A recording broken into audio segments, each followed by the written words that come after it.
A 6-year-old boy sent his sick mum's photo to her ex. The millionaire CEO cancelled his wedding and toward ex.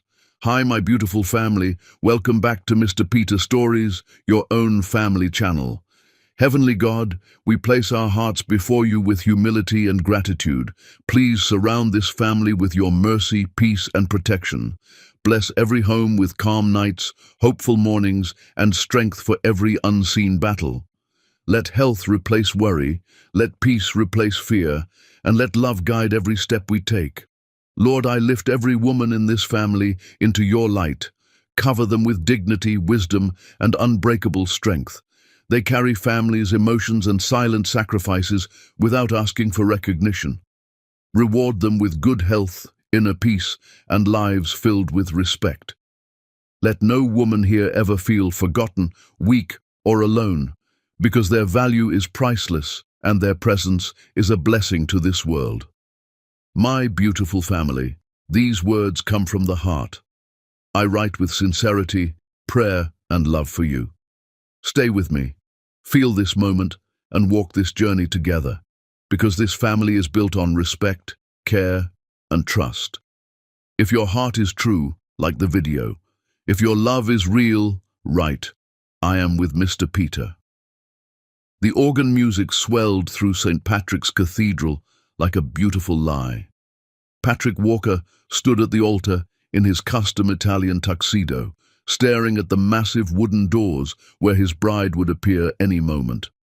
The church was packed with Manhattan's elite, investors, socialites, business partners, all watching him with champagne smiles and diamond-studded expectations. His mother, Justine Walker, sat in the front pew, wearing cream Chanel and an expression of perfect triumph. She'd won. After years of resistance, her son was finally marrying someone suitable. Catherine Chen would walk through those doors in minutes, and Patrick would say vows he didn't mean to a woman he didn't love. His phone buzzed in his pocket. Patrick almost ignored it. The ceremony was starting. The priest cleared his throat meaningfully. But something made him reach for it anyway, some instinct that felt like a hand pulling him back from the edge of a cliff. Unknown number. One new message. He opened it. The photograph loaded slowly, pixel by agonizing pixel. A woman's face appeared on the screen. Hospital room, fluorescent lighting, exhausted eyes closed, skin glistening with fever, dark hair spread across a white pillow. Patrick's heart stopped. He knew that face. He'd spent 6 years trying to forget it. 6 years trying to convince himself she was exactly what his mother said she was. A thief, a liar, someone who'd used him and disappeared. 6 years telling himself that the woman he'd loved more than breathing had never existed at all. Salma Hayek. The phone slipped from his hand, clattered on the marble floor. Patrick? The priest leaned forward, concerned. Son, are you all right? The organ music seemed to grow louder, more insistent. Through the tall windows, New York sunlight streamed in golden shafts. Everything looked perfect. Everything looked exactly like the life his mother had planned for him. Patrick bent down, grabbed his phone, looked at the photograph again. It was her, older, thinner, but unmistakably her. Those cheekbones, that mouth he'd kissed 1,000 times. She was in a hospital somewhere, sick or hurt, or he couldn't finish the thought. Patrick, what's wrong? His best man gripped his shoulder. The cathedral doors opened. Catherine appeared in white silk and lace, her father's arm linked through hers. She looked beautiful, elegant, completely wrong. Patrick stared at the photograph on his phone, then at Catherine, then at his mother, whose smile had frozen into something sharp and dangerous. He made his choice in a heartbeat. I'm sorry, Patrick said, loud enough for the front rows to hear. Then louder, I'm so sorry, I can't do this. The organ music stuttered to a stop. Patrick, what are you? The priest started, but Patrick was already moving. He ran down the altar steps, his dress shoes sliding on polished marble. Catherine stopped halfway down the aisle, her face transforming from radiant to horrified. Gasps rippled through the pews like wind through wheat. "Patrick Walker, you stop right now." His mother's voice cracked like a whip. He didn't stop. He ran past Catherine, past her stunned father, past rows of shocked guests pulling out their phones to record this disaster. Behind him, his mother was screaming something about disgrace and responsibility, but her voice faded as he burst through the cathedral doors into blinding sunlight. His driver stood by the limousine, smoking a cigarette. "Airport," Patrick gasped. "Now, private terminal." "Sir, the reception." "Airport." The driver scrambled into the front seat. Patrick dove into the back, already pulling up his pilot's contact information. Behind them, the driver scrambled into the front seat. Patrick dove into the back, already pulling up his pilot's contact information. Behind them, wedding guests poured out of the cathedral. Someone was crying. Someone else was laughing. Patrick didn't look back. In his hand, the phone screen still glowed with that photograph. Salma. Alive. Somewhere. He'd find her, even if it meant burning down every bridge he'd ever built. The private jet took off from Teterboro an hour later. Patrick sat alone in the leather seat, still wearing his tuxedo, bow tie hanging loose around his neck. Miami. The photo had been sent from Miami. Patrick stared out the window at clouds rushing past. His phone kept buzzing with messages he didn't read.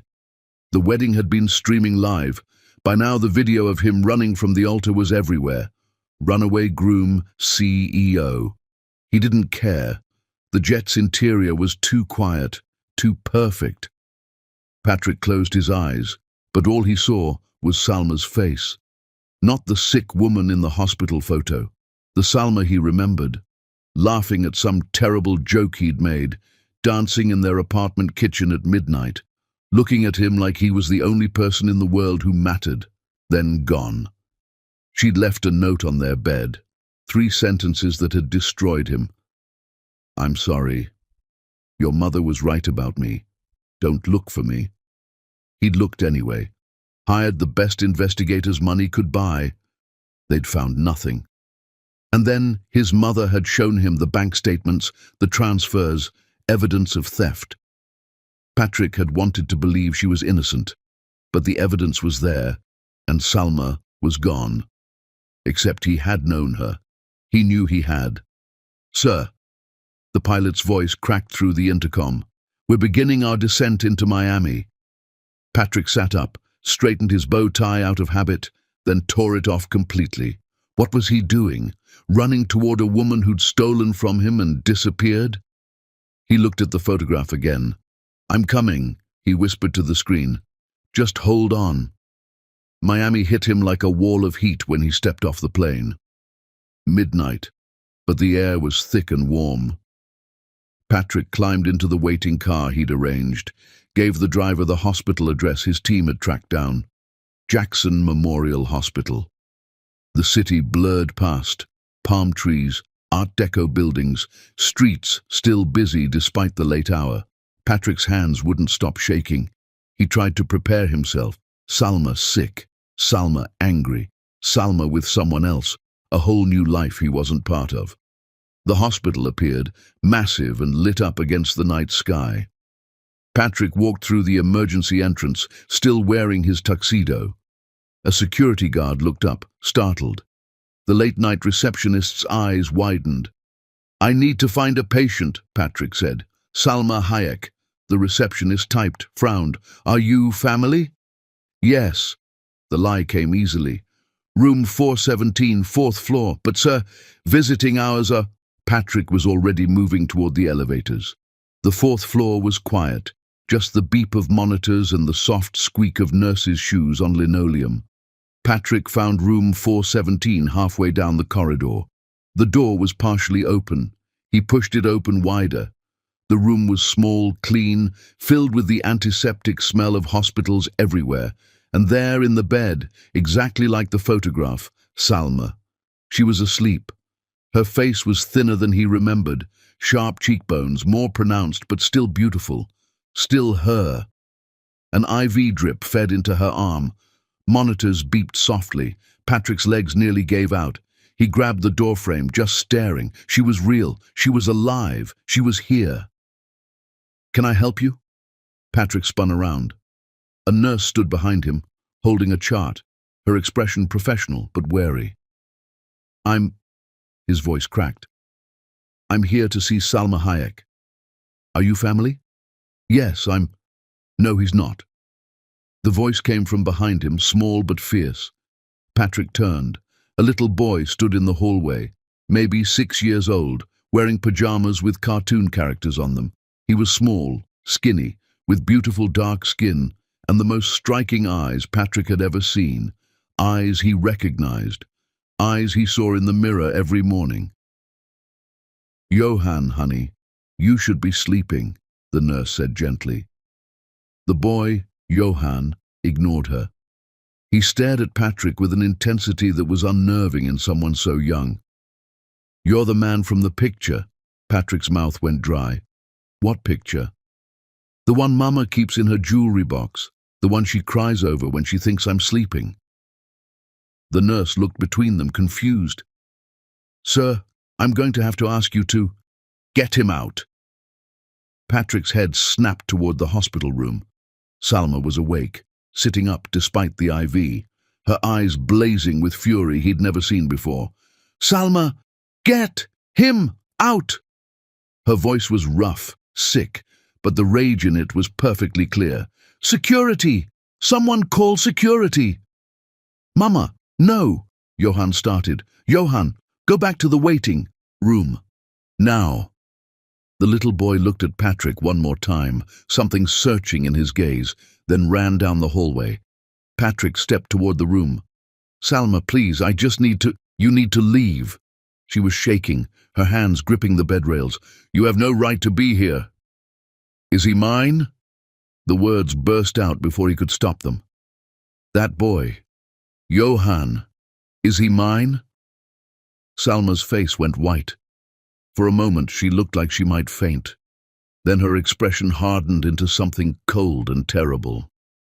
"You gave up that right 6 years ago when you chose your world over us. Now get out before I have you arrested." "I never chose, Salma. I don't know what you're talking about. I looked for you everywhere. For years Liar! The heart monitor began beeping faster. "I saw the photographs. I saw her. Your mother told me everything." "What photographs? Salma, I never—" A security guard appeared in the doorway. "Sir, you need to leave. Now." "Please," Patrick's voice broke. "Please, just tell me, is Johan my son?" Salma turned her face away, but not before he saw tears streaming down her cheeks. "Nurse, if this man comes near my room again, call the police. I want him gone." The security guard gripped Patrick's arm. "Let's go, sir." Patrick let himself be pulled backward, his eyes locked on Salma's turned face. "I'm not leaving Miami. I'm not leaving until you tell me the truth." "The truth?" Salma's laugh was bitter, broken. "The truth is you destroyed me. Now get out." The security guard pulled Patrick into the hallway. Behind him he heard Salma sobbing, heard the nurse trying to calm her down. And down the corridor, sitting on a plastic chair too big for him, Johan watched everything with those eyes, Patrick's eyes, filled with confusion no child should have to feel. Patrick stood in that hospital hallway, still wearing his tuxedo, his wedding day in ruins, his entire life shattered. Somewhere in New York, his mother was probably celebrating. But here in Miami, Patrick Walker made himself a promise. He would find out what happened 6 years ago. He would uncover every lie, and he would fix this, even if it took the rest of his life. Johan looked up at him from that plastic chair, small and scared and heartbreakingly familiar. Patrick met his son's eyes. "I'm not leaving," he said quietly. The little boy nodded, like he'd expected nothing less. Chapter 2. The Queen Who Built an Empire. Patrick woke up in a hotel room that smelled like ocean and regret. Sunlight poured through floor-to-ceiling windows overlooking Miami Beach. He'd checked into the first hotel he could find after leaving the hospital, too exhausted to care that he was still wearing his wedding tuxedo. Now, morning light revealed the full disaster. His jacket crumpled on the floor, his phone dead on the nightstand. He plugged in his phone. It exploded with notifications. 73 missed calls, 216 text messages. Patrick scrolled through them with numb fingers. The wedding video had gone viral. Someone had captured the moment he'd run from the altar in perfect high definition. The comments were brutal. Runaway groom CEO breaks hearts and market confidence.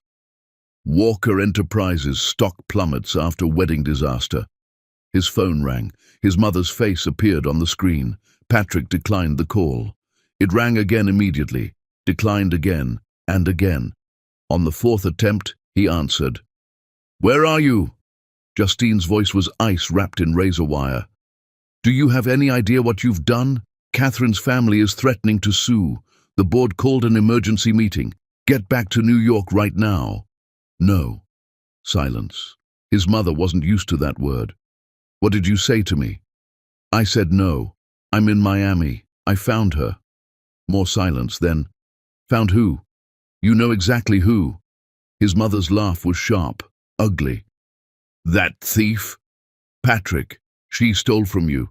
I showed you the evidence. Why are you doing this?" "Because she's in a hospital. Because there's a little boy who looks exactly like me. Because nothing about this makes sense, Mother. Listen to me very carefully." Justine's voice dropped to something dangerous. "That woman is manipulating you. Again, you're being a fool." "Then I'm a fool. I'll call you when I have answers. If you don't come home right now, the board will remove you." "Let them." Patrick hung up.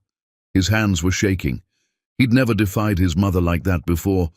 It felt terrifying and liberating at the same time.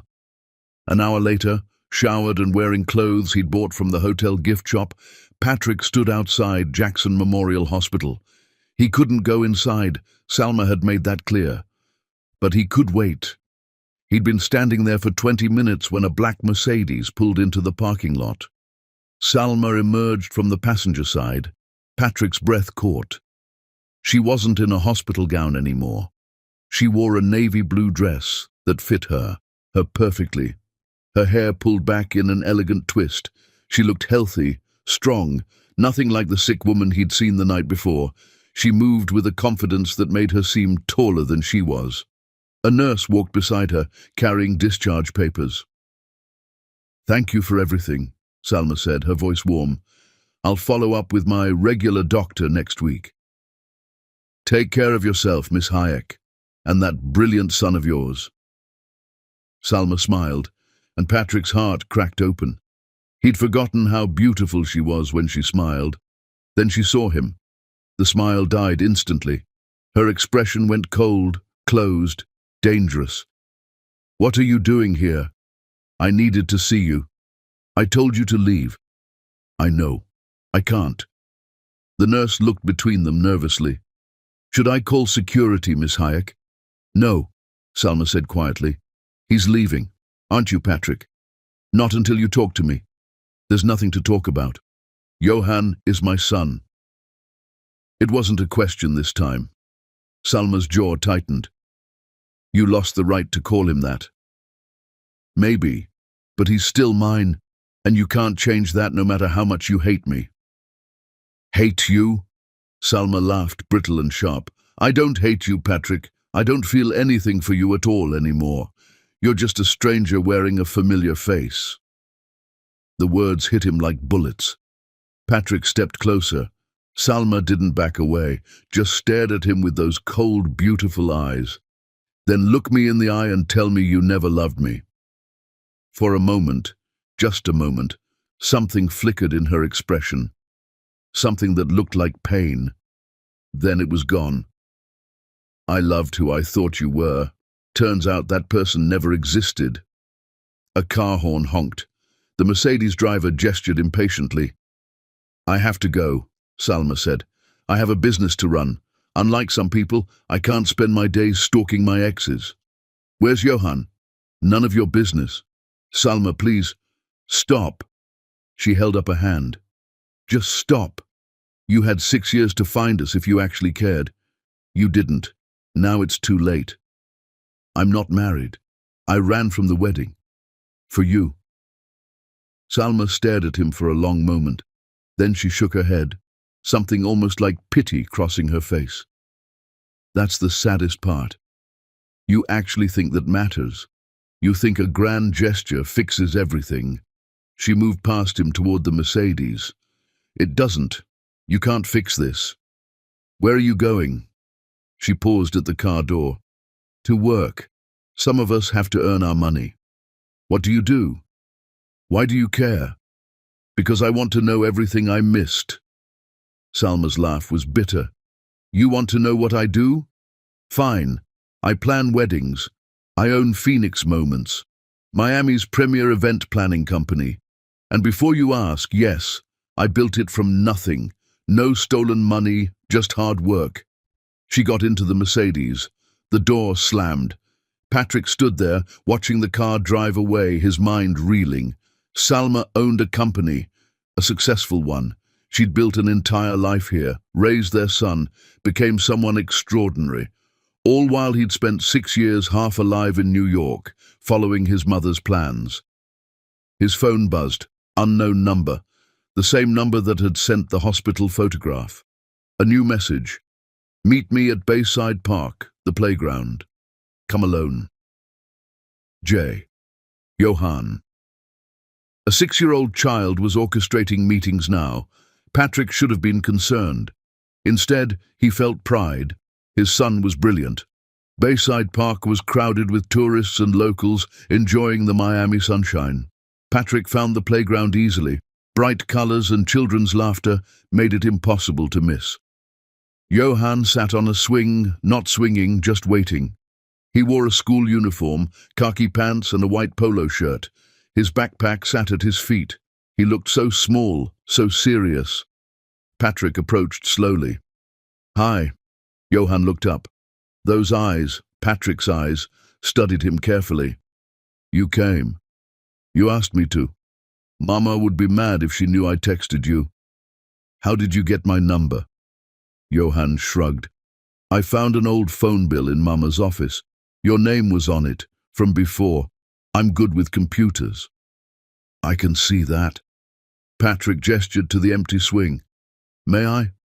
Johan nodded. They sat in silence for a moment, two strangers connected by blood and nothing else. Children screamed and played around them. Are you really my dad? Johan asked finally, his voice small. Yes. Why did you leave us? The question was so simple, so devastating. Patrick felt something break inside his chest. I didn't leave you, Johan. I didn't know you existed. Your mother left me, and she never told me about you. That's not what Mama says. What does Mama say? That you picked your family over us. That your mother said terrible things, and you believed her. Patrick closed his eyes. Your mother is partly right. My mother did say terrible things, and I believed evidence instead of my heart. I made a terrible mistake. What kind of evidence? Bank records. Things that made it look like your mother stole from me. Mama's not a thief. Johan jumped off the swing, fists clenched. Take it back. Hey. Patrick held up his hands. You're right. I don't think she's a thief either. Not anymore. I think someone lied to both of us. Johan relaxed slightly. Who? I don't know yet, but I'm going to find out. My grandma Justine? The name hit Patrick like ice water. You know about her? Mama has a picture.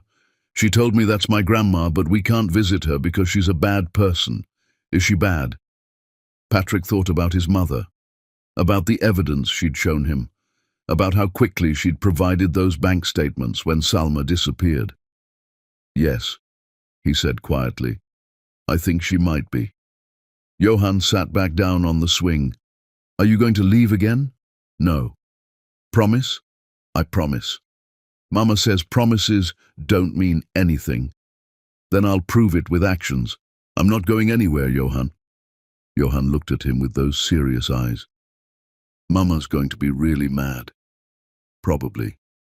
She might not let me see you again. Then I'll wait. That could be a long time. I've already waited 6 years. I can wait longer. Johan smiled then, small and hesitant, but real. You look like me. You look exactly like me. You're so handsome. Mama says I'm handsome too. Johan paused. Did you break her heart? Yes, and she broke mine, but I think someone else broke both of ours first. A car pulled up to the curb, the same black Mercedes from the hospital. Salma emerged like a hurricane, storming across the playground toward them. Johann Alexander Hayek, what did I tell you? Johann jumped off the swing, grabbing his backpack. Sorry, Mama, I just wanted to talk to him. Salma reached them, breathing hard, her eyes blazing. She grabbed Johann's hand. Get in the car, now. But Mama, now! Johann looked at Patrick one more time, then ran toward the Mercedes. Salma turned to Patrick, and the fury in her eyes could have burned down cities. If you ever contact my son again without my permission, I will destroy you. Do you understand me? He contacted me. He's 6 years old. He doesn't know what he's doing. He knows exactly what he's doing. He's brilliant, just like his mother. Salma's hand flew up. For a moment, Patrick thought she might slap him. Instead, she pressed her palm against her own chest. Don't, she whispered. Don't you dare act like you know anything about who I am now. Then tell me, let me know you. Why? So you can judge me again? Believe lies about me again? I never chose her over you. Yes, you did. Salma was shaking. When she showed you that evidence, you believed her. You didn't fight for me. You let me go. You left. What was I supposed to think? You were supposed to know me. You were supposed to trust that the woman you loved wouldn't steal from you. There was evidence, Salma, physical proof. There's always evidence when someone wants to frame you. Salma's voice cracked. But you never even considered that, did you? Patrick had no answer. In the Mercedes, Johann watched through the window, his small face pressed against the glass. I need to go, Salma said quietly. My son needs dinner. This is my life now, finding out what really happened, being here for Johann. I don't need you. But her voice wavered. Maybe not, but Johann might. Salma's expression hardened. Biology doesn't make you a father. Being there does, and you weren't. She walked away, her heels clicking against the pavement, her back straight and proud. Patrick watched her drive away with his son, watched his whole heart disappear down a Miami street. His phone rang, his mother again. This time he answered with a question. Mother, those bank statements you showed me 6 years ago, do you still have them? Justine's pause was too long. Why? Because I want to see them again. Patrick, you're being ridiculous. Come home. I am being rational. For the first time in 6 years, do you have the statements or not? They're in storage somewhere. I'd have to find them. Send them to me. I want to hire a forensic accountant. A forensic accountant? Patrick, what's gotten into you? The truth, Mother, or the possibility of it.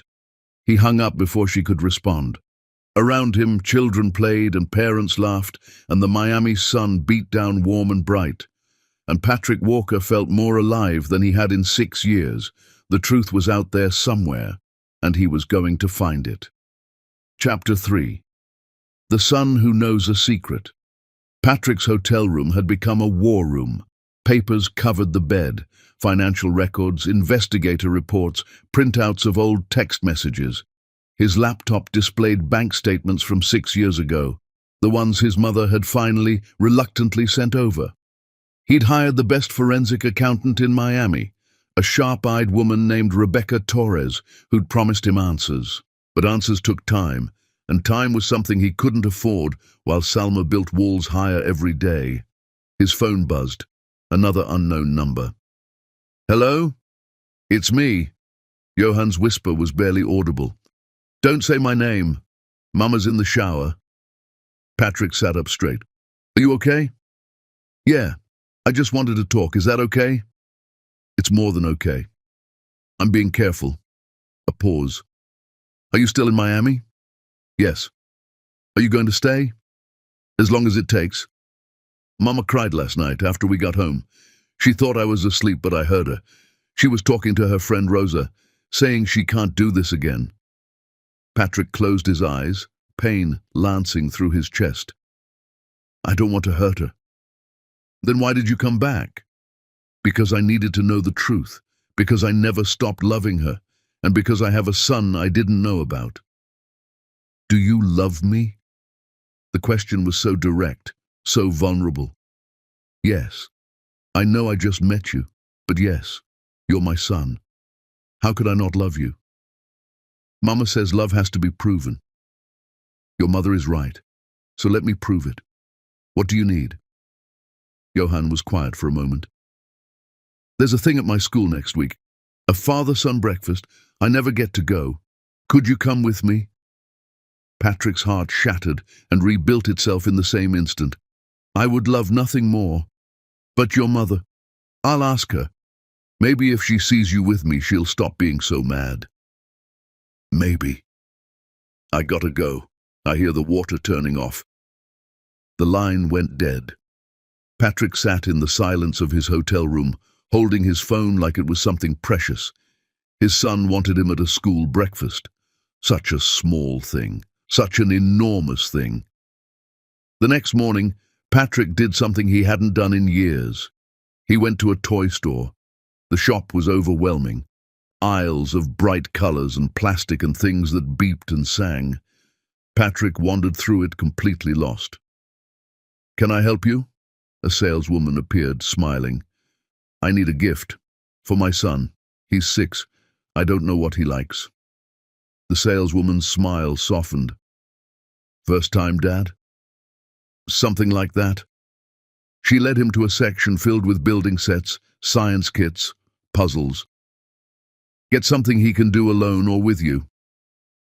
Patrick selected a complex building set with gears and motors, then a children's book about stars, and a stuffed animal, a lion with a brave face. "Having trouble choosing?" the saleswoman asked. "I want to get all of it. I missed 6 years."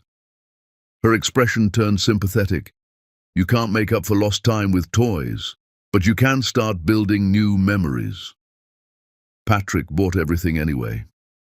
That afternoon, he sat in a coffee shop across from Phoenix Moments, Salma's office. The building was modern, glass and chrome, with her company name in elegant letters across the front. He didn't go inside. He just watched.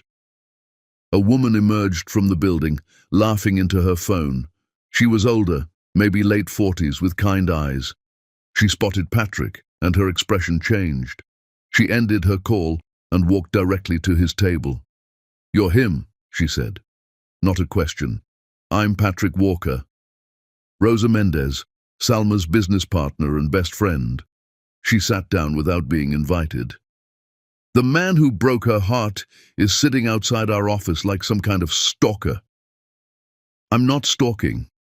I'm just trying to understand. Let me save you some time. You can't fix this." "Everyone keeps telling me that." "Because it's true. You have any idea what it took for her to rebuild? She was pregnant, broke, terrified. Your mother threatened her." Patrick felt sick. "My mother said what?" "You didn't know? Salma never told anyone the whole story. But I've been her friend for 5 years.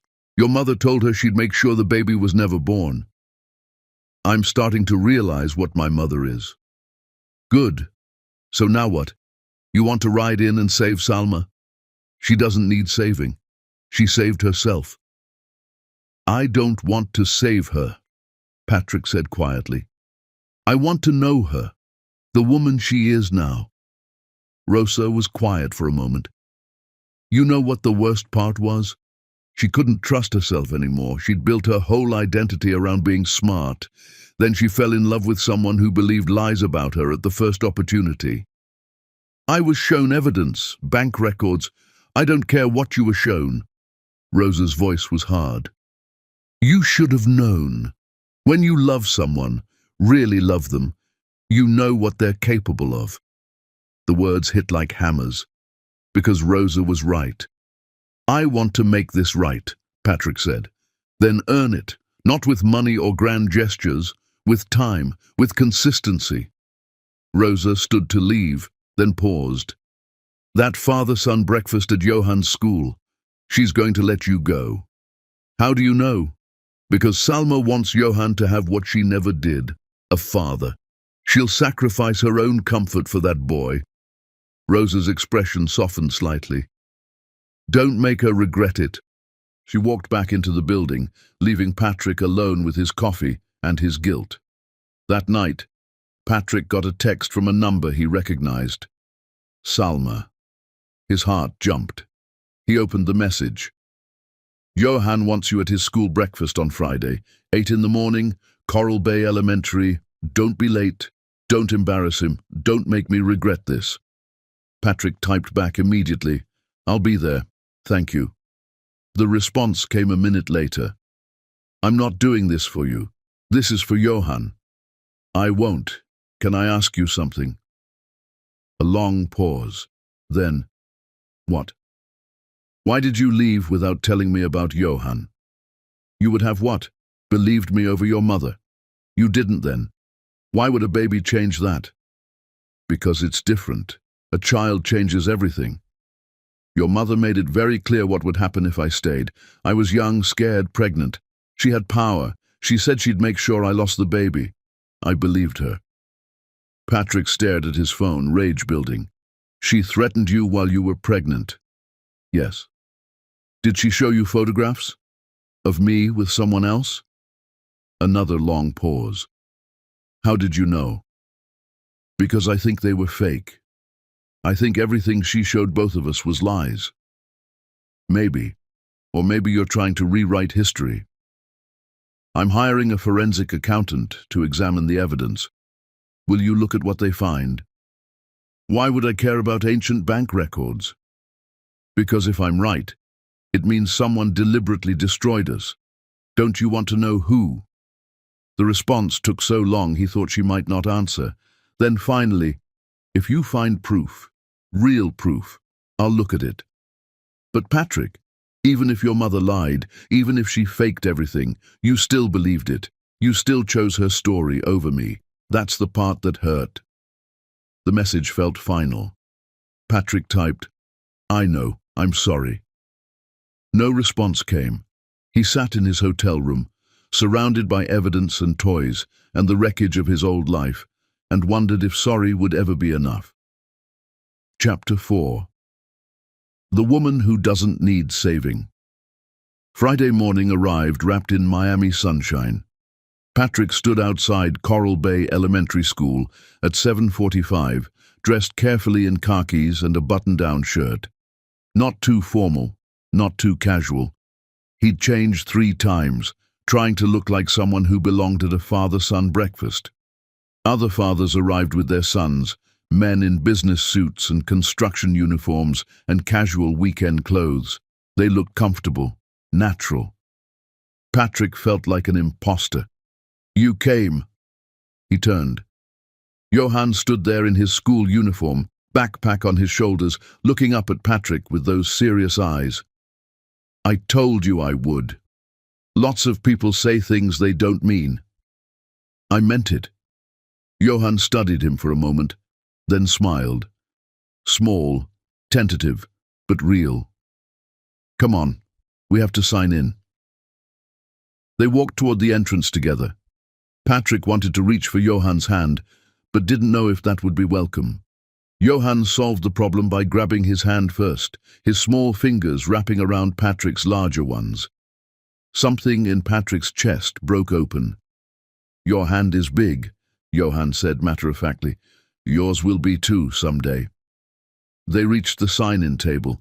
A cheerful teacher with a clipboard smiled at them. Name? Johann Hayek, the boy said proudly, and this is my dad. The words hit Patrick like a physical force. My dad. Johan had said it so easily, so naturally. Wonderful. The teacher checked them off. Cafeteria is through those doors. The cafeteria was decorated with hand-drawn pictures. Long tables were set up with pancakes, fruit, juice. Fathers and sons filled the room with conversation and laughter. Patrick and Johan found 2 seats at the end of a table. Pancakes? Patrick asked. Yes, please. Mama never lets me have this many. They filled their plates and sat down. Patrick watched Johan attack his food with the single-minded focus of a hungry child. Other fathers chatted about sports and work. Patrick had nothing to contribute. Hey, Johan! A boy around Johan's age appeared. Who's that? My dad. Johan said it louder this time, like he was testing the words. The boy's eyes widened. I thought you didn't have a dad. I do. He just lives far away, in New York. Oh, cool. The boy ran off. Johan looked at Patrick. Is that okay, that I said you live in New York? It's fine. It's true, technically. Are you going to move here? I don't know yet. If you loved us, you would. The statement was delivered without malice, just childlike honesty. Patrick set down his fork. You're right, he said, and I'm thinking about it. Really? Really? My work is in New York, but maybe I can change that. Johan's face lit up. You should. Then you could come to my stuff all the time. What kind of stuff do you do? Soccer on Wednesdays, science club on Thursdays. Sometimes Mama takes me to the beach on weekends. That sounds nice. It is. Mama works a lot, but she always makes time for me. She says I'm the most important thing in her life. Patrick heard the message beneath the words. Johan was telling him what mattered, showing him what being a parent actually meant. Your mother sounds like an amazing mom. She's the best. Johan paused. She cries sometimes, though, when she thinks I don't know. I hear her at night talking about you. What does she say? That she wished things were different, that seeing you hurts. Johan looked up. Why does seeing you hurt her? Patrick struggled to find words a 6-year-old would understand. Because we used to love each other very much, and then something bad happened that separated us. Sometimes seeing someone you used to love reminds you of everything you lost. Do you still love her? Yes. Does she still love you? I don't know. Maybe. That's what I'm trying to find out. A microphone squealed. The school principal stood at the front. Welcome, fathers and sons. We have a few special activities planned. The next hour passed in a blur of games and activities. Patrick and Johan competed in a paper airplane contest. Johan's design won. They worked together on a puzzle. They laughed at terrible jokes. And Patrick watched his son. Really watched him. The way Johan concentrated when he was building something. The way he laughed, head thrown back, exactly like Salma used to laugh. The way he was gentle with smaller kids, protective. The way he was brilliant and kind. Patrick had missed 6 years of this. The loss felt crushing. As the breakfast ended, parents and children filed out. Johan grabbed Patrick's hand again. Thanks for coming, he said. This was the best father-son breakfast ever. It was my honor. Will you come to my soccer game next week? If your mother lets me. I'll ask her. She has to say yes. She always says family is important. They walked outside together. The morning sun was bright, almost blinding. Other families dispersed to their cars, and standing by the school entrance, arms crossed, Salma. She wore jeans and a simple white blouse, her hair loose around her shoulders. She looked casual, beautiful, terrifying. Johan ran to her. Mama, you came. Of course I came. I wanted to make sure everything was okay. It was great. We won the airplane contest, and Dad. Johan, baby, take a breath. Salma's eyes were on Patrick, though, assessing. Can he come to my soccer game next week, please? Salma's jaw tightened. We'll talk about it later. But Mama... Later, Johann. Her tone left no room for argument. The boy deflated slightly. Okay, I'm going to say bye to my friends. He ran off. Salma and Patrick stood alone in the morning sunlight, a universe of unsaid things between them. Thank you, Patrick said quietly, for letting me come. I didn't do it for you. I know. Johann told me. He deserves a father. I know what the hardest part was for you, Patrick said softly, and I'm sorry I wasn't there. Salma's hands were shaking. You know what? I'm glad now. Glad I raised him alone, because I got to make all the decisions, and he's perfect, Patrick. He's the best thing I ever did, and you don't get credit for that. I know I don't. Then why are you still here? Because I am his father, and I can't change that I missed 6 years, but I can be here now. Until what? Until you get bored? Until your real life calls you back? I quit. Salma blinked.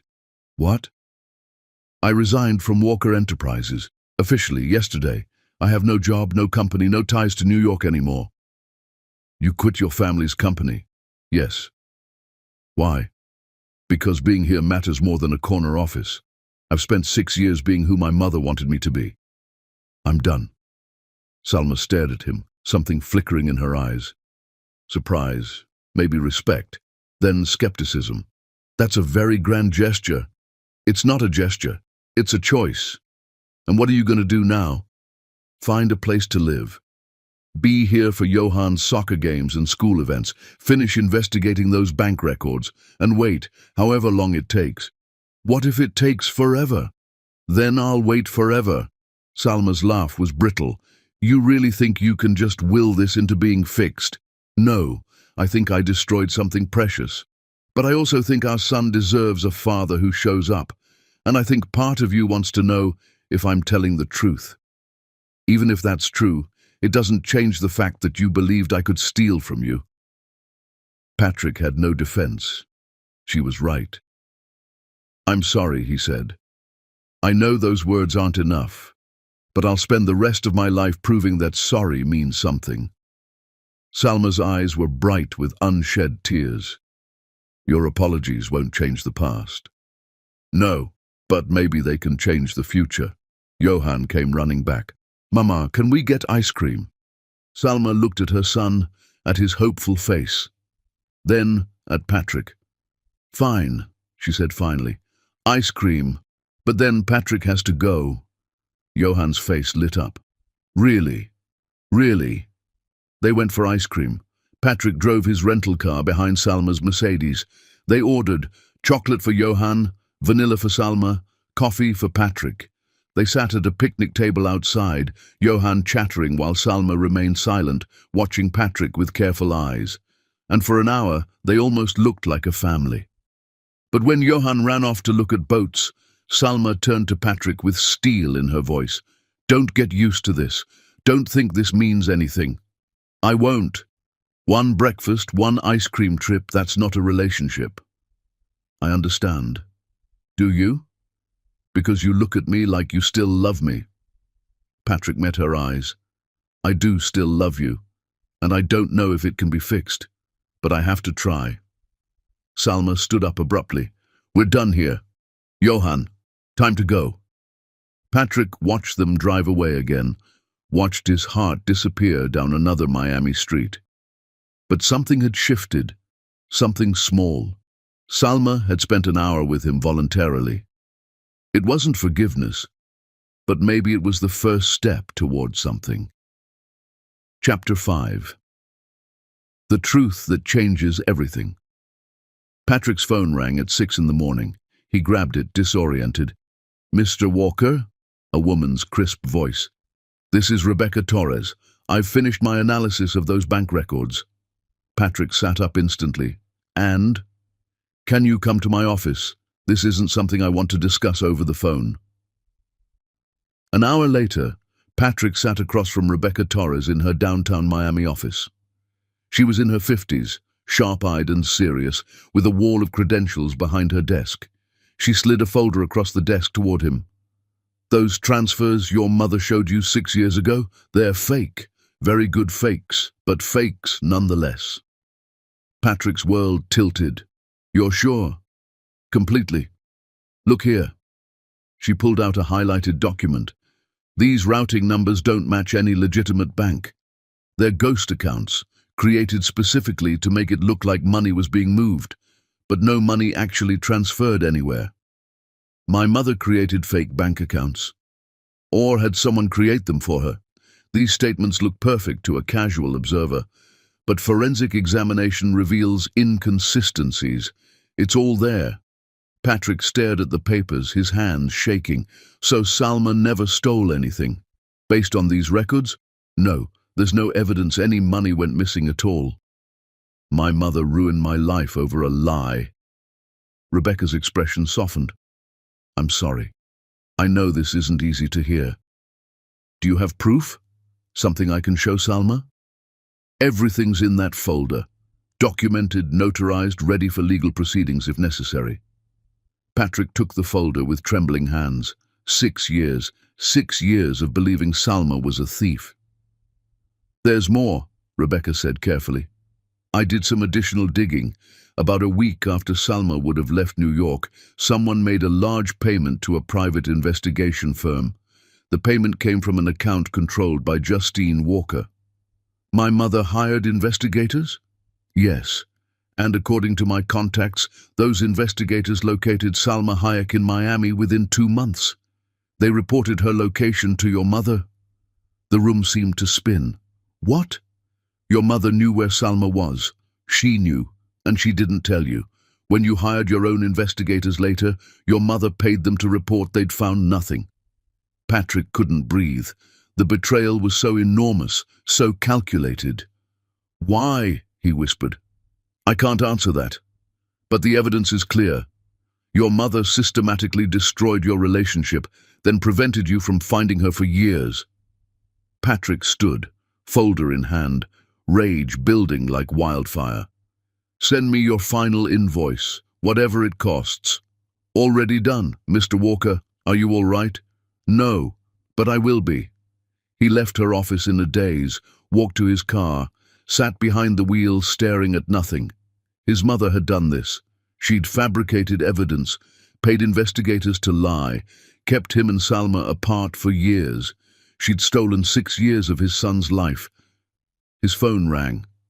Justine Walker. Patrick answered with a voice like ice.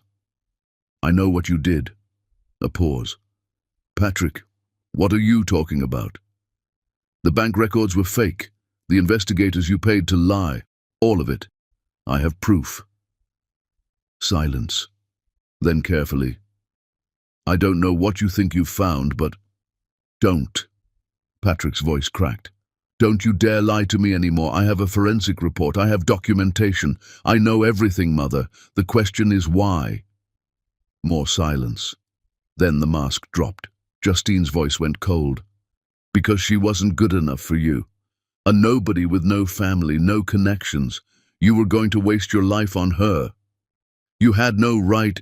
I had every right. I'm your mother. I know what's best for you. She was pregnant. You threatened a pregnant woman. I did what I had to do to protect you from the biggest mistake of your life. The biggest mistake of my life was believing you.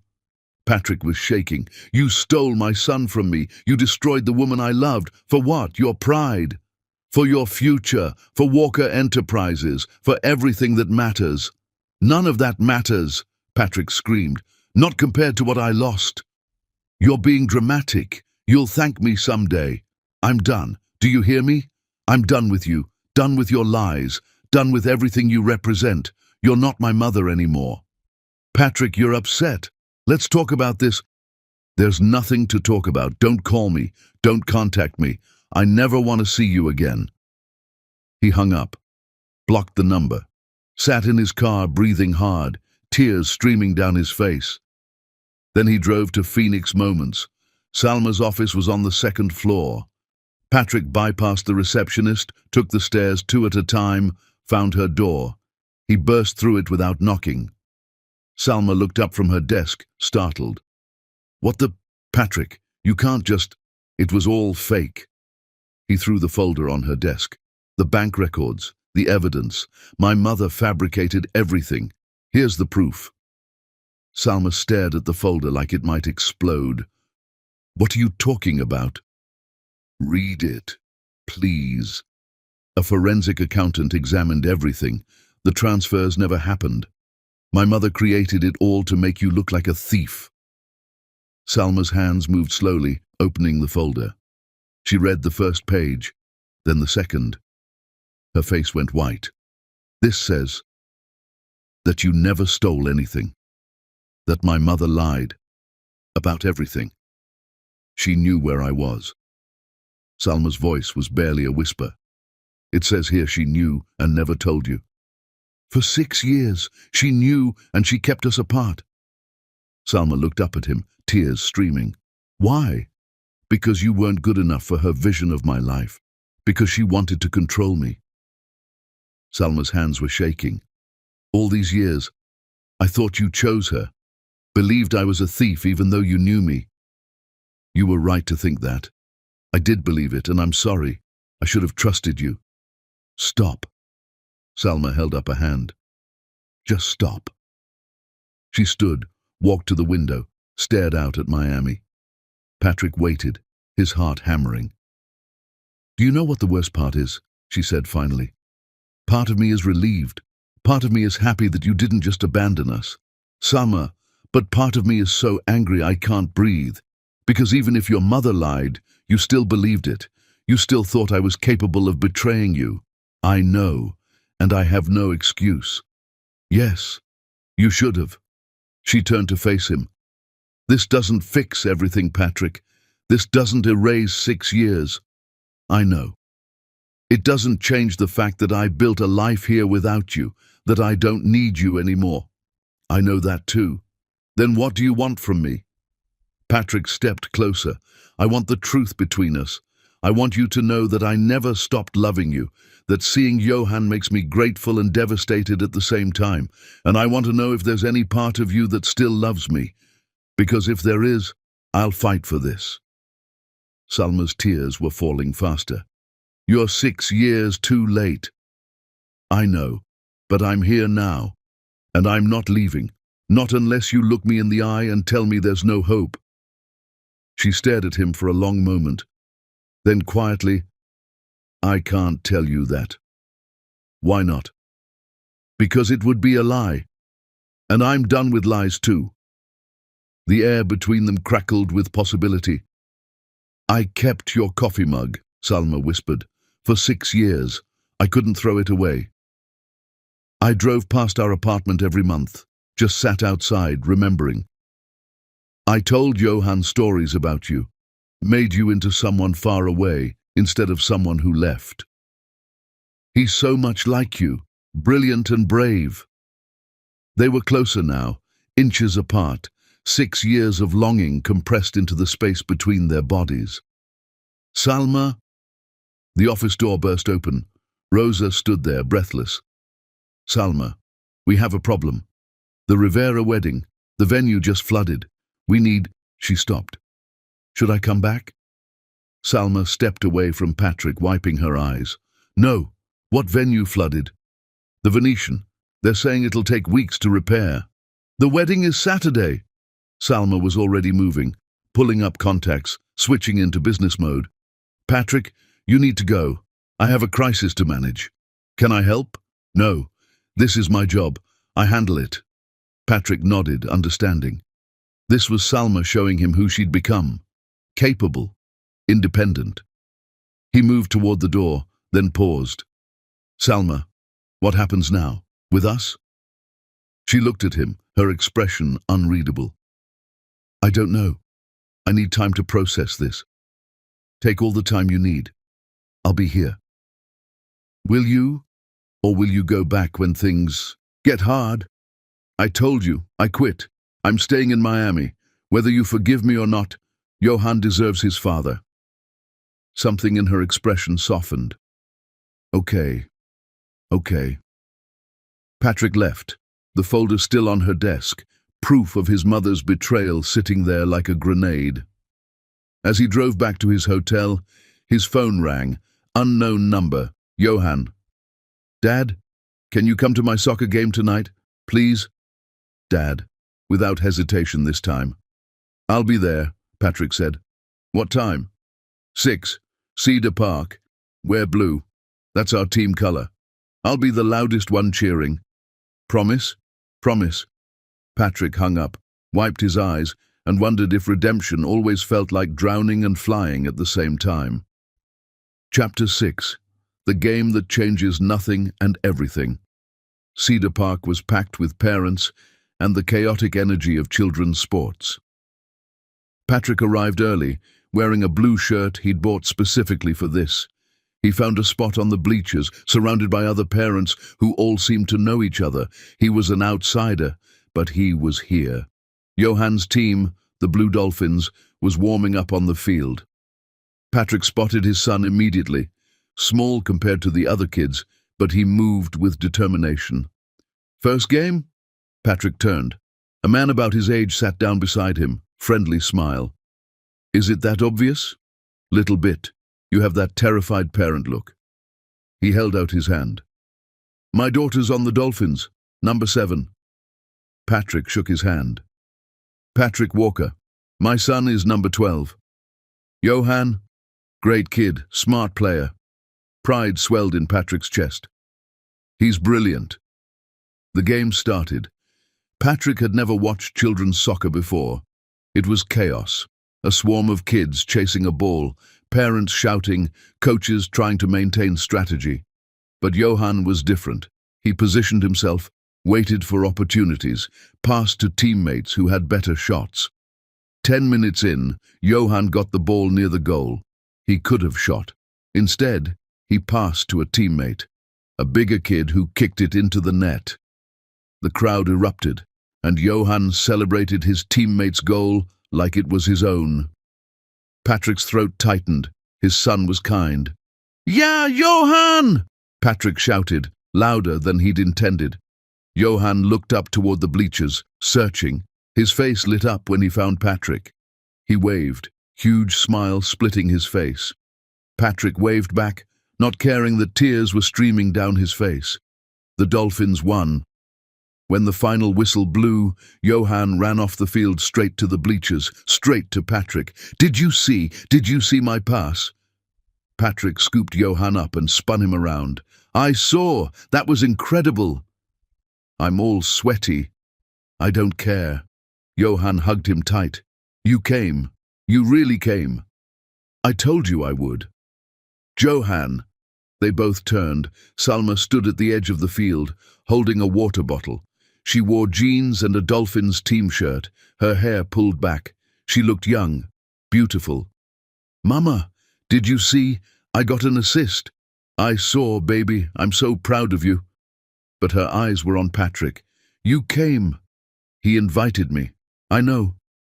They stood there, the three of them, an almost family frozen in an awkward moment. Can we get pizza? Johan asked. The whole team is going. Can Dad come too? Salma's jaw tightened at Dad, but she nodded. If he wants to. I want to, Patrick said quickly. Fine, Angelo's. Don't make me regret this. Angelo's pizza was chaos. 20 kids hopped up on victory, parents trying to maintain order, music too loud. The Blue Dolphins took over the back section. Patrick sat at a table with Salma, Johan and Rosa, who'd appeared like a bodyguard.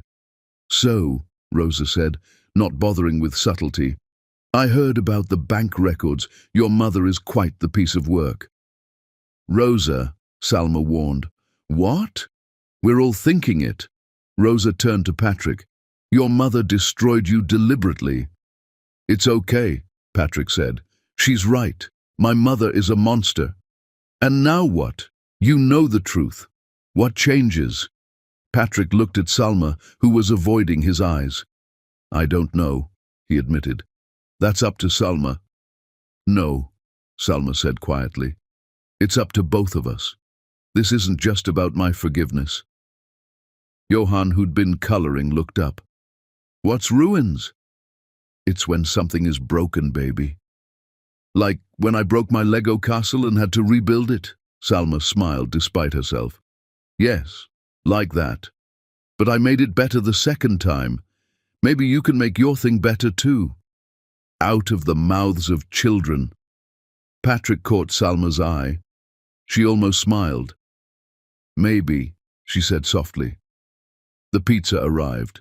For a while they just ate, absorbed into conversations about school and sports and normal life.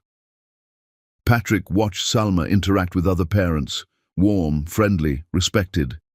She'd built a community here. He was the outsider trying to force his way in. After pizza, Johan went to play arcade games. Rosa excused herself, and Patrick and Salma were left, alone at the table. You're good with him, Salma said finally, with Johan. He makes it easy. He likes you, talks about you constantly. Is that okay? I don't know. Part of me is happy. Part of me is terrified you'll disappear and break his heart. I won't. You can't promise that. I told you.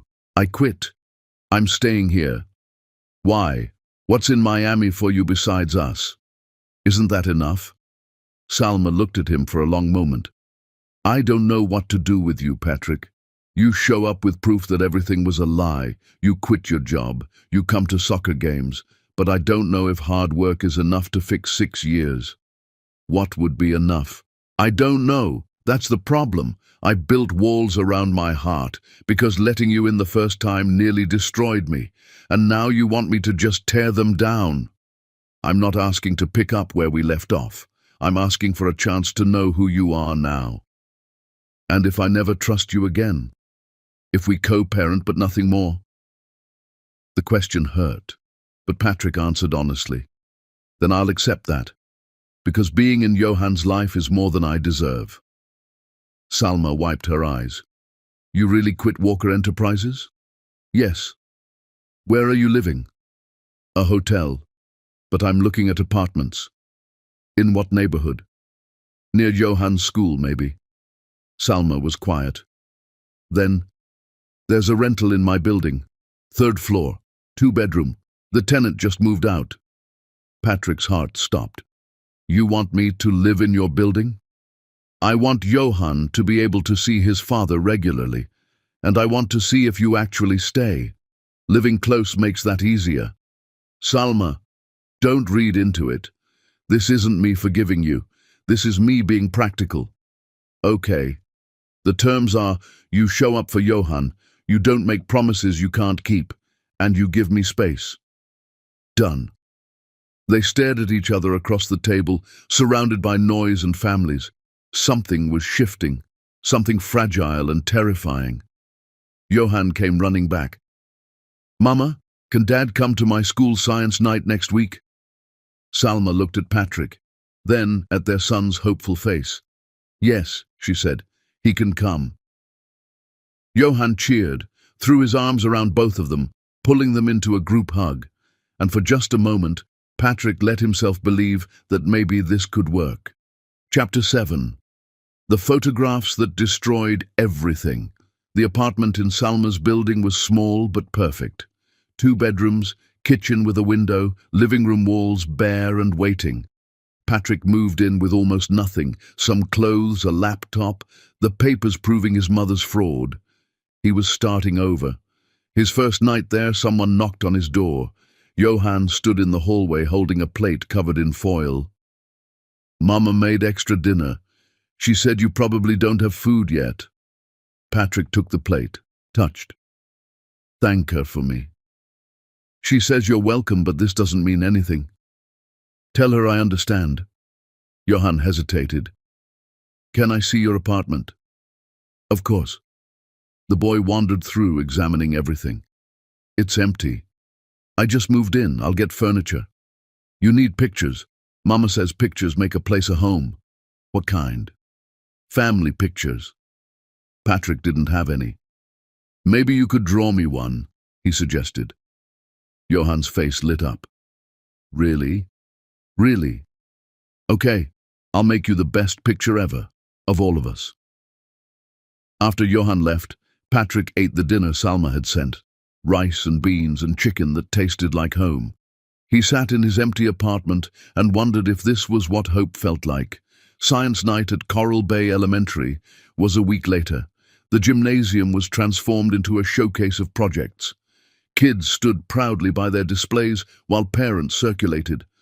Patrick arrived early, bringing flowers, yellow roses, Salma's favorites. He found Johan's station easily. His volcano was painted bright red, surrounded by hand-drawn warning signs. "Dad!" Johan waved. "Come see!" Patrick made his way through the crowd. Salma was already there, looking professional in dark slacks and a cream blouse. She saw the flowers, and something flickered in her expression. "Hi," Patrick said. "Hi, you didn't need to bring those." "I wanted to." Salma didn't take them, didn't reject them either. "Johan," she said, "show your father your project."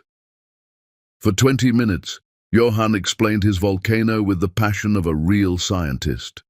Patrick listened, asked questions, took pictures. "Is that your dad, Johan?" one mother asked. "Yes," Johan beamed. "He just moved to Miami. He lives in our building now." Eyebrows raised. The gossip would spread. Let them. "Excuse me," a woman appeared. "I'm Mrs. Chen, Johan's teacher. It's wonderful to finally meet you. Johan's talked so much about his father." Patrick shook her hand. "It's good to be here. He's a special boy, brilliant student. He gets that from his mother." Salma, who'd been talking to another parent, glanced over. Something softened in her face. When Mrs. Chen walked away, Salma moved closer. "You didn't have to say that. It's true. You always did that. Give me credit even when you could have taken it. Because you deserve it." An hour later, after the science fair ended and Johan was with Rosa for a sleepover, Patrick stood in Salma's apartment for the first time.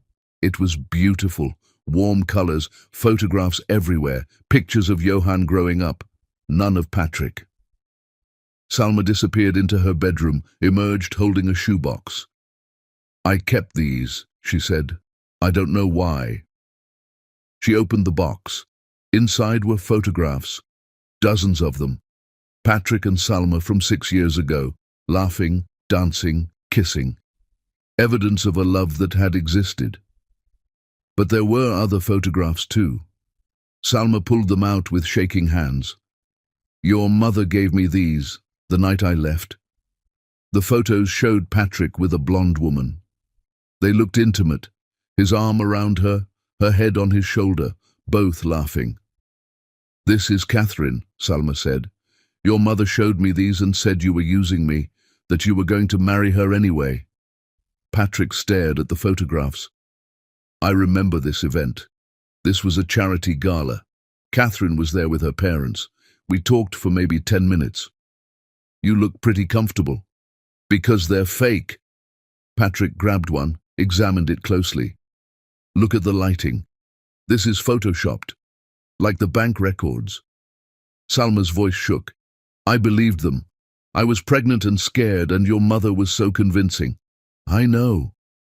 But these photos, they broke me, because it meant everything we had was a lie." Patrick pulled out his phone, found the real picture from that gala. "Look, this is what that night actually looked like." The photo showed a large group, Patrick, Catherine, her parents, his mother and others, everyone standing apart, formal, not intimate. Salma stared at both images. "She really did this?" "Yes." "Why?" "Control, her vision of my life. You didn't matter because you weren't part of her plan." Salma sat down heavily, photographs scattered around her. "I wasted 6 years hating you." "You didn't waste anything. Look at what you built. Look at Johan. But I could have done it with you. We could have raised him together." "I know, and I'm sorry." Salma looked up at him, tears streaming. "I kept your coffee mug because I couldn't let go. I drove past the hospital where Johan was born every year, remembering how alone I felt. Because even hating you, I couldn't stop loving you, and I hated myself for that. Patrick knelt in front of her. You have nothing to hate yourself for. You survived. You raised an incredible child. Did I? Because I kept him from his father. You were protecting him. Or I was a coward. You were 23 years old, pregnant and being threatened. You were surviving. Salma's face crumpled. I wanted to tell you, so many times. I'd look at Johan and see your eyes and think, he deserves his father. I want you, both of you. I've always wanted you. But you believed the lies. Yes, and that's on me. Patrick took her hands. I failed you completely. But I'm here now, and I love you. I never stopped. Salma pulled her hands away. Love isn't enough. I know. You hurt me in ways that don't just heal. I know that too. So what do? We build a new foundation, based on truth this time. Salma stood, paced to the window. I don't know if I can be vulnerable again. Then don't. Not yet. Just let me be here. Let me prove I'm trustworthy. And if I never love you again? The question hurt every time.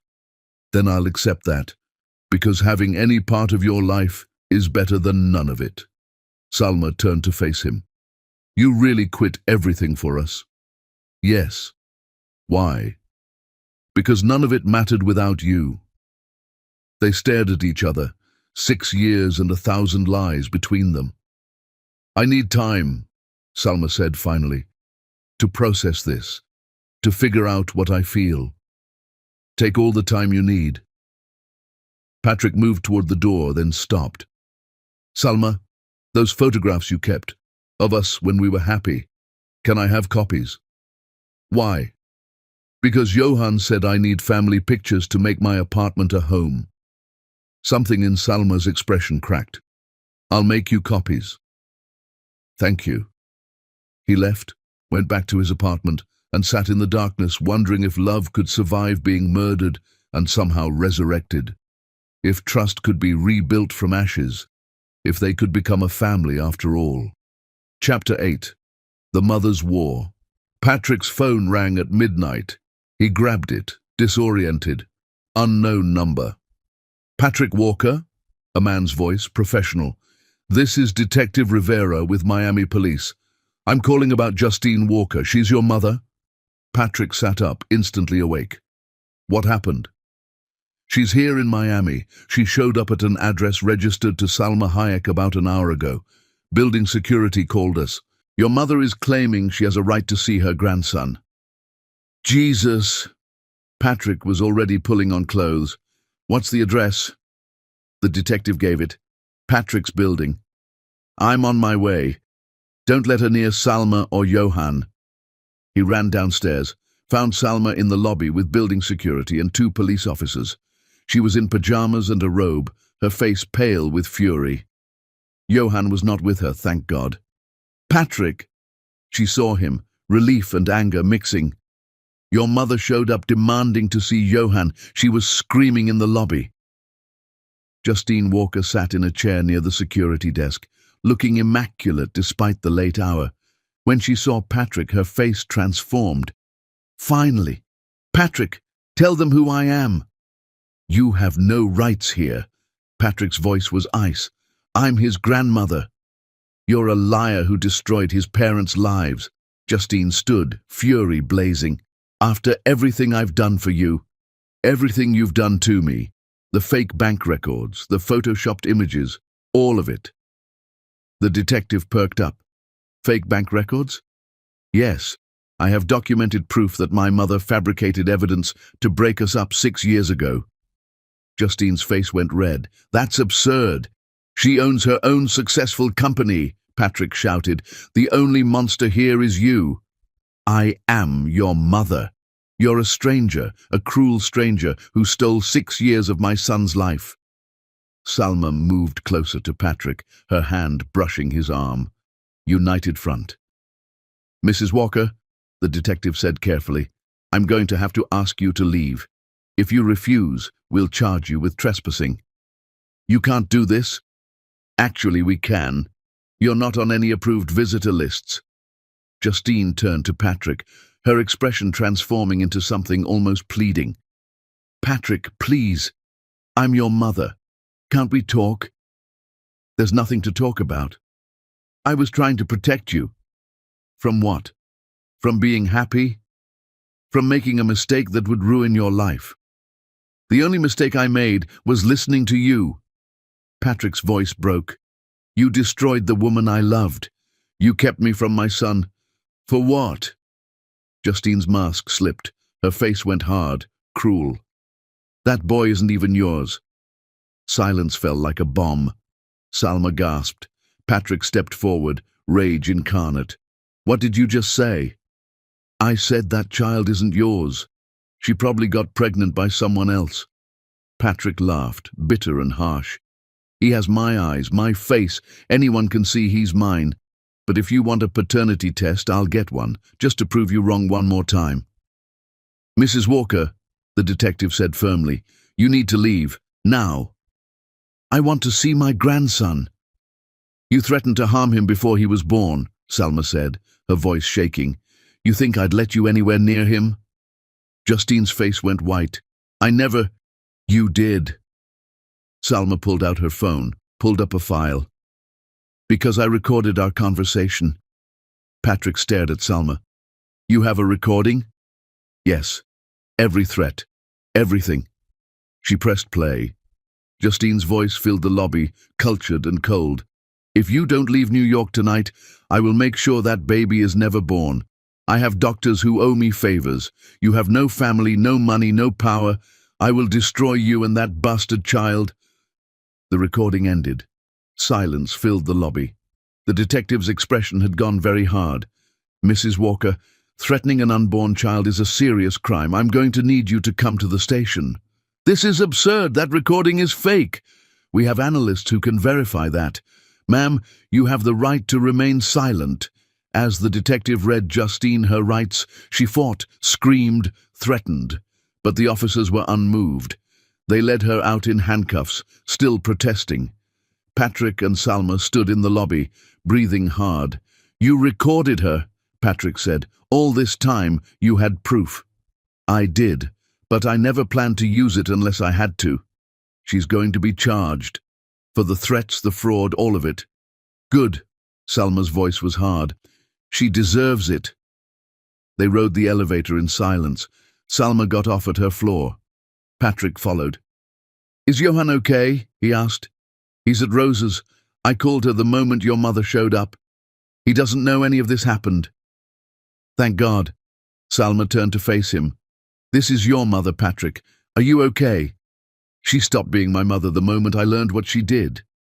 I'm sorry anyway. No, you and Johan are my family. She's just someone I used to know. Salma's eyes filled with tears. She really would have hurt our baby. But she didn't, because you were strong enough to protect him. I spent 6 years thinking I was a coward, but I was protecting him. Yes, you were being a mother. Salma wiped her eyes. I need to check on Johan. Can I come, just to see him, make sure he's safe? Salma hesitated, then nodded. Yes, come on. They drove to Rosa's apartment together. The sun was starting to rise, painting Miami in gold. Rosa opened the door, looking worried. Is she gone? She's in police custody, Salma said. It's over. They checked on him together. Johan was sprawled across the bed, peaceful, unaware. Patrick's heart clenched. He looks like you when he sleeps, Salma whispered. He's perfect. Yes, he is. They stood there watching their son sleep, and Patrick felt something shift between them, some wall crumbling. Patrick, Salma said quietly, what happens now? Your mother's going to face charges. Your family name will be all over the news. I'm sure, because the scandal isn't about me. It's about her. But your reputation? My reputation is being a good father to Johan. Nothing else matters. Salma looked at him for a long moment. Then, carefully, she took his hand. Thank you for being here tonight. for standing with me. Always. I will always stand with you. Don't make promises you can't keep. I'm not promising. I'm just telling you what I'll do. Every day. For the rest of my life. Salma's hand tightened around his. They stood there in Rosa's guest room, watching their son sleep, and for the first time in 6 years, felt like maybe they were on the same side, maybe they were becoming a family. Chapter 9. The Walls That Finally Crack. The news broke the next morning like a bomb. Socialite Justine Walker, arrested for fraud and threatening pregnant woman, screamed every headline. The recording Salma had kept, Justine's cold voice threatening an unborn child, played on every news channel. Within hours, Walker Enterprises' stock crashed. The board held emergency meetings. Former colleagues called Patrick's phone constantly. Patrick ignored all of it. He sat in his apartment, working on his laptop. He'd started consulting for small businesses, helping with financial strategy. Nothing glamorous, just honest work that helped real people. A Cuban family opening a restaurant, a single mother launching a cleaning service. People who reminded him what success actually meant. A knock interrupted him. Salma stood there holding a folder, her expression serious. "Can I come in?" "Always." She entered, looking around. His apartment wasn't empty anymore. Furniture he'd chosen carefully. Johann's drawings covered one entire wall, a gallery of stick figures and bright colors. Photographs on shelves showed them from 6 years ago. The coffee mug she'd kept had a place of honor on his counter. "You've made it a home," she said softly, touching Johann's latest drawing. 3 people holding hands under a rainbow. "Trying to. I saw the news. Your mother's face is everywhere. Are you okay?" Relieved, honestly, like a weight I didn't know I was carrying is finally gone. Patrick closed his laptop. "For years, I thought something was wrong with me, that I couldn't maintain relationships. Turns out, I had a monster destroying every chance I had at happiness." Salma sat on his couch, opened the folder.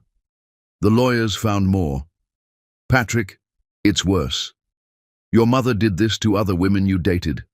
Gabriella from college, your mother paid her $50,000 to leave. Here's the signed agreement." She showed him documents. Patrick's hands shook as he read them. Gabriella's signature, his mother's attorney's letterhead.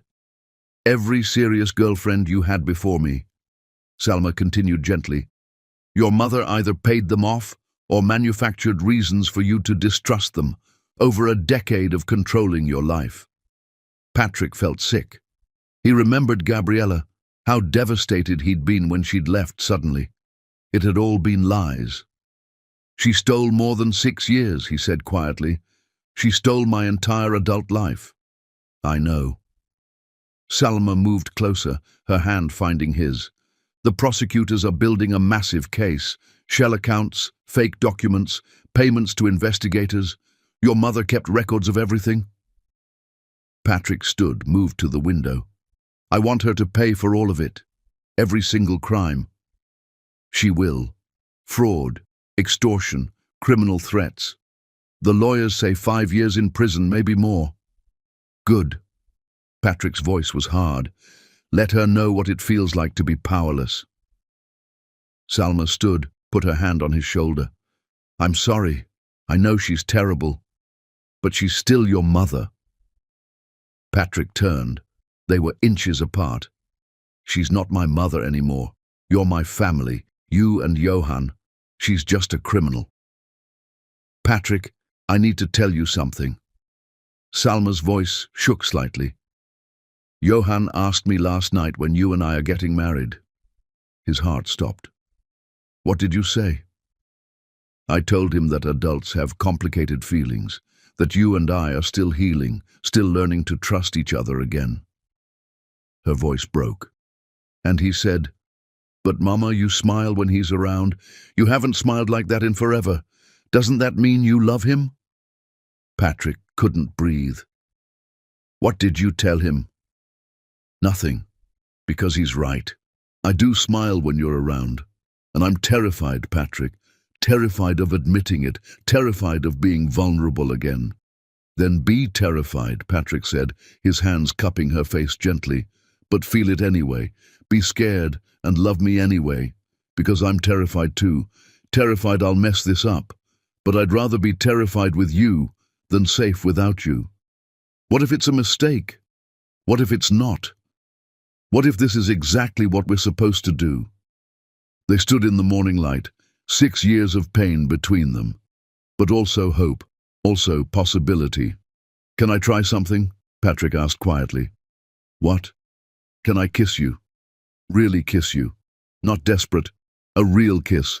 And if you feel nothing, I'll never ask again. Salma stared at him for a long moment. Then, almost imperceptibly, she nodded. Patrick cupped her face in his hands, his thumbs brushing away tears on her cheeks. She was older now, with tiny lines around her eyes, but still the most beautiful woman he'd ever seen. He kissed her, and the world exploded. It wasn't gentle. It was 6 years of longing compressed into one moment. Salma made a broken sound and kissed him back with everything she had. Her hands grabbed his shirt, pulling him closer, his arms wrapped around her waist, holding her like she might disappear. They kissed like they were drowning, and each other was air. Like 6 years apart had been too long, and forever wouldn't be long enough. When they broke apart, both were breathing hard, tears streaming down both their faces. "Tell me you felt nothing," Patrick whispered against her lips. "I can't." Salma's voice was broken, beautiful. "I felt everything. Every moment of the last 6 years, every tear I cried, every night I dreamed about you, I felt it all." "Then stop fighting this. Stop protecting yourself from something that might be the best thing that ever happened to us. I'm scared. So am I. But I'd rather be scared with you than safe without you." Salma laughed, broken and beautiful and full of hope. "When did you get so good with words?" 6 years of wishing I could say them to you." She kissed him again, softer this time, sweeter, like a promise instead of an explosion. The door burst open. Johann stood there in his school uniform, Rosa behind him trying to hide a smile. "I'm sorry." He ran ahead. Rosa started. But Johann was staring at his parents, kissing in Patrick's apartment, and his face transformed into pure joy. "Finally!" he shouted at the top of his lungs. "I knew it! I told you, Rosa!" Salma pulled away, blushing. "Johann, baby, we're not. You're kissing. That means you love each other. That means we're going to be a family." Patrick knelt down. "Is that what you want? For us to be a family?" "Yes!" Johann threw his arms around Patrick's neck. "More than anything, I want you and Mama together. I want us to live in the same house. I want to be like my friends who have both parents." Salma's eyes filled with tears. "Baby, it's not that simple." "Why not?" Johann pulled back, looking at his mother with those serious eyes. "You love him. He loves you. I love both of you. That's what families are. That's what you always tell me." Out of the mouths of children. Patrick looked at Salma over their son's head. "He's not wrong," Patrick said softly. "It's been 6 years. We can't just—" "Why not? We know the truth now. We know what kept us apart was lies. So why can't we try?" "Because I'm still scared." Salma's voice cracked. "Then be scared." Patrick stood, moved to her. "I'm scared too, but let's be scared together instead of alone." Johann looked between his parents. "Mama, you told me brave doesn't mean not being scared. Brave means doing the right thing even when you're scared. Isn't loving Dad the right thing?"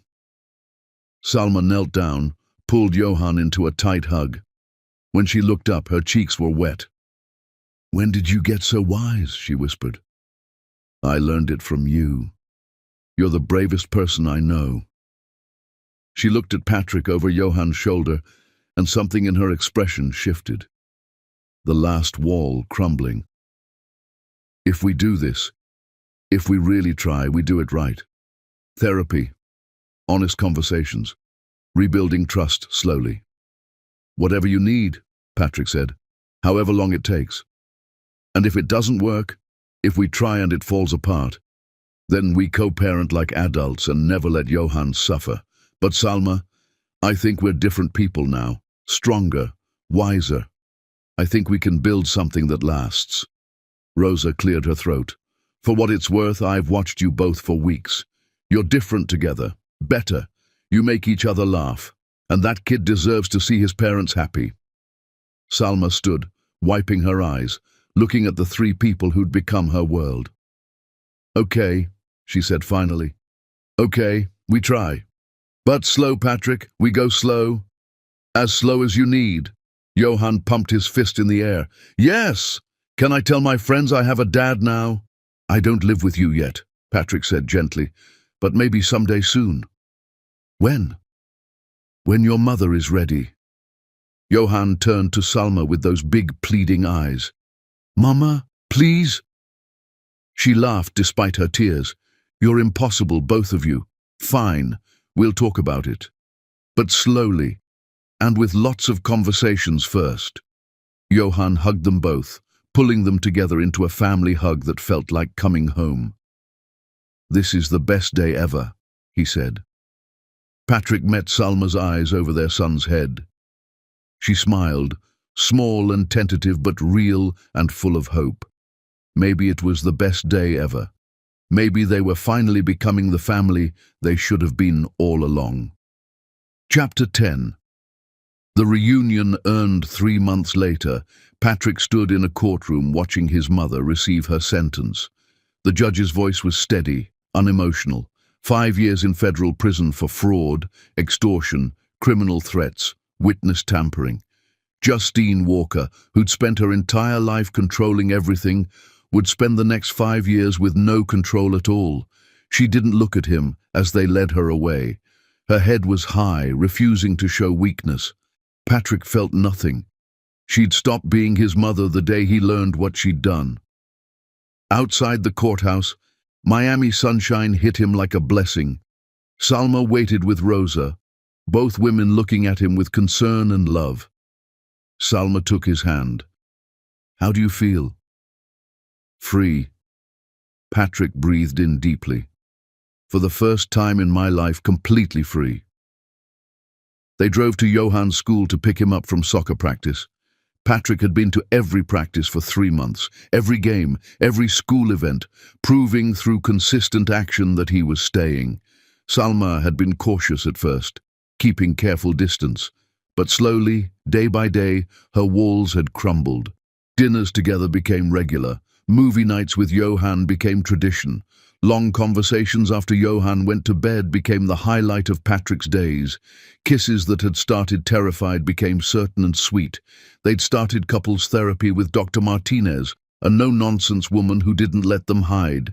She made Patrick examine why he'd been easy to manipulate. She made Salma confront her fear of vulnerability. The sessions were brutal, necessary, like setting broken bones so they could heal correctly. But it was working. God, it was working.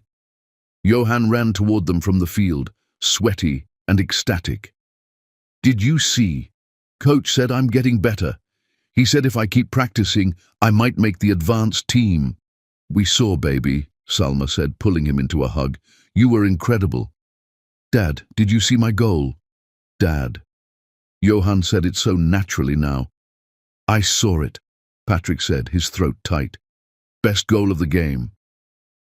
They went for ice cream after, their weekly tradition. Patrick had learned Johan loved chocolate with rainbow sprinkles, always asked for a cone, saved the bottom tip for last. Small details, father details, things he was desperately making up for now. Later that evening, after dropping Johan at Rosa's, Patrick and Salma sat on her couch, alone. They'd been taking things slow, but slow was starting to feel like torture. Patrick, Salma said softly, her hand finding his. I've been thinking about what Johan keeps asking, about us being a family. His heart jumped. And? And I think I'm ready. There's an apartment opening next to mine next month. I was thinking, maybe you could take it. Give Johan easy access to both of us without rushing. Patrick's throat tightened. You mean it? I mean it. You've shown up every single day, Patrick. Rain or shine. You've been patient when I was scared. You've earned this. I'll keep earning it, Patrick said, pulling her close, every single day for the rest of my life. I know, that's why I'm saying yes. Patrick pulled back, looked into her eyes. I love you. I never stopped loving you. Even when I thought you'd betrayed me, even when I tried to hate you, I loved you. I love you too. Salma's tears spilled over. I tried so hard not to, but I couldn't help it. They kissed, and this time there was no fear, just certainty, just love that had survived and found its way back. Stronger, deeper, real. There's something else, Salma said. Johan asked if you and I got married. Could he be the ring bearer? Patrick's heart stopped completely. What did you tell him? I told him we weren't there yet. That marriage is a big step. But that maybe, someday. She looked at him carefully. Was I wrong? No. Patrick took her hand, pressed it against his chest. We are not there yet. We have more healing to do, more trust to build. But someday? He smiled. Someday I'm going to marry you, Salma Hayek, when we're both absolutely certain. And yes, Johan will be the ring bearer. Salma's tears fell faster. You're really staying. I chose you and Johan over everything else, and I'd make that choice again every single day. 6 months later, Patrick proposed on the beach where they'd taken their first vacation as a family. The sun was setting, painting the sky gold and pink.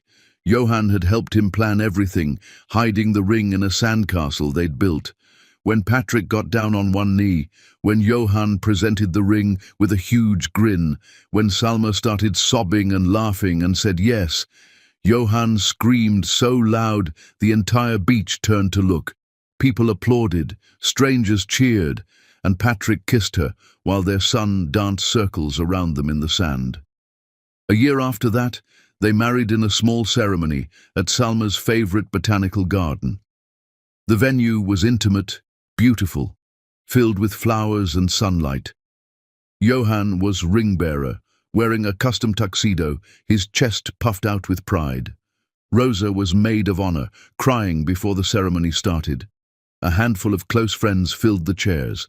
No society pages, no cameras, just love, pure and hard-won. Patrick's vows made everyone cry. You saved me from a life that looked perfect but felt empty. You gave me a son I didn't know I needed. You taught me that trust is earned through consistency, that love is proven through action. That family isn't about blood. It's about choosing each other every single day. I choose you, Salma, today and forever. Salma's vows were equally devastating. You came back. When you could have stayed away, when you could have let the lies win, you came back. You fought for us. You earned every ounce of my trust through patience and presence. You're not the man I fell in love with 6 years ago. You're better. You're real. And I choose you too, Patrick. Always. Johan stood between them, holding both their hands, his smile so wide it looked painful. When the officiant said, "You may kiss your bride," Johan shouted, "Finally!" And the entire venue dissolved into laughter. At the reception, Patrick danced with his son first. Johan stood on Patrick's feet, letting his father spin him around. "Dad? Yeah, buddy? Are you happy now? Like really, truly happy?" Patrick looked over at Salma, laughing with Rosa, her wedding dress glowing in the light, his wife, his everything. "I'm happier than I ever thought was possible," he said honestly. "Good, because Mama's happy too. I can tell. She smiles all the time now. She sings in the kitchen. She doesn't cry at night anymore." Patrick's throat tightened. "She used to cry at night." "Yeah, for a long time, but not anymore. Not since you came back." Johann looked up at him. Thank you for coming back. Johann, listen to me. Patrick stopped dancing, knelt down. I'm the one who should be thanking you. You sent that photograph. You gave me a second chance I didn't deserve. You're the bravest person I know. Johann threw his arms around Patrick's neck. I love you, Dad. I love you too, son. More than you could possibly know. Later, as the sun set, Patrick and Salma had their first dance as husband and wife. They swayed together to a song about second chances and coming home. Thank you, Patrick whispered. For what? For being brave enough to let me in again, for trusting me with your heart after I broke it. Thank you for not giving up, Salma whispered back. For proving that people can change, that love can heal, that broken things can be made whole. As their dance ended, Johann squeezed between them, demanding to be part of it, and they danced together, all three of them, as a family, finally, completely, forever. And Patrick looked at his family and knew with absolute certainty that some things were worth fighting for, worth waiting for, worth choosing over and over again. 6 years ago, his mother had tried to destroy their love with lies, but love, real love, couldn't be destroyed. It could be buried, nearly killed, but if it was strong enough, it found a way back. It survived. It became something better than before. Sometimes broken things, when put back together with care and truth, became stronger than they ever were whole. Sometimes the best love stories were the ones that survived the worst pain. Patrick kissed his wife, held his son, and knew that despite everything, despite 6 years of loss and pain, he was the luckiest man alive, because they were finally home, all three of them, together, forever. The end.